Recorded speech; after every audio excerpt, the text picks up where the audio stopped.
స్వకర్మ ఖ్యాపయన్, చేసిన పాపం చెబితే పోతుంది. ఎవరితో చెప్పాలి? అందరితో చెప్తే ఇబ్బంది, చులకన. చేసిన పాపమే గుర్తు పెట్టుకుంటారు, చేసిన పుణ్యం గుర్తు పెట్టుకోరు. లోకంలో మళ్ళీ అదో ఇబ్బంది, వాళ్ళు పాపం చేస్తారు, అది వేరే విషయం. అందుకనే ఒకడవే నువ్వు పూజా గదిలో కూర్చుని, ఎవరు వినేవాళ్ళు లేరుగా, నీ గురువుతో నీ ఇష్టదైవంతో నువ్వు చేసిన పాపం చెప్పుకోపోతుంది అంతే. అక్కడ చెప్పుకో, గురువుతో చెప్పుకో. స్వామీజీ ఇటువంటి పాపం చేశాను అప్పాజీ, సరే దీనికి ప్రాయశ్చిత్తానికి ఫలానా పని చేయి, మంచి పని చేయి, ఈ పాపం పోతుంది.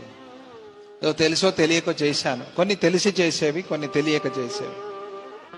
తెలియక చేసినవి తెలిసిన తర్వాత చెప్పుకోవటం, తెలిసి చేసినవి అయితే ఇట్లా పెద్దల దగ్గర చెప్పుకోవటం. ఎవరి దగ్గర చెప్పినా కూడా, ఒక్కళ్ళ దగ్గర చెప్పినా పోతుంది.